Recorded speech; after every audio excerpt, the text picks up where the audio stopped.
তো hello guys, welcome to my new mini blog. তো আজকে বিকেল বিকেল কোচি করে পিতি আর আমি বেরিয়ে গেলাম। তো দেখো কি কি করলাম পিতি আর আমি মিলে আজকে ঘুরতে ঘুরতে। আরে প্রীতি হাত ধরে টেনে কোথায় নিয়ে যাচ্ছ? চলো দোকানে নিয়ে যাবো, তাড়াতাড়ি আসো। প্রীতি আমাকে দোকানে নিয়ে যাচ্ছে, দেখো গাইস। আরে পড়ে যাবো, এত জোরে কেন টানছো? পড়ে যাবো পড়ে যাবো পড়ে যাবো। দোকানে নিয়ে যেতে বলছে, চলো চলো দোকানে চলো দোকানে চলো দোকানে চলো দোকানে চলো টাকা দিবে দোকানে চলো চলো। তো গাইস দোকানে যেতে হবে, জ্বালা যন্ত্রণা। প্রীতি তুমি হাত ধরে টানতে টানতে এখানে নিয়ে আসলা, তুমি কি খাওয়া বলো? আমি ললিপপ খাবো। দোকানের সামনে এসে কি খাওয়া? ললিপপ খাবা? হ্যাঁ। ঠিক আছে নিয়ে আসি ললিপপ, দাঁড়াও।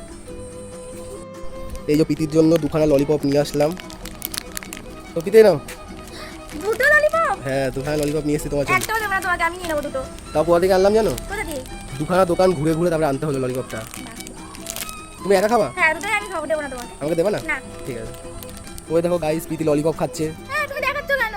আরে দেখাই না কি আছে, গাইস প্রীতি ললিপপটা চুষে না, চুষে খেয়ে দেখিও না। প্রীতি ললিপপটা খাচ্ছে চুষে চুষে। খাও খাও, আমাকে দেবা না ললিপপটা? তুমি খাবা? দাও। না দেবো না। দেবা না? না। ঠিক আছে দিতে হবে না, খাও তুমি ললিপপটা। ললিপপটা খেয়ে দুজন মিলে চলে গেলাম ছোট পার্কে। সেখানে গিয়ে পিতি দোলনা চললো। এবার চলো গাইস, টাটা বাই বাই, বাড়ি যাবো।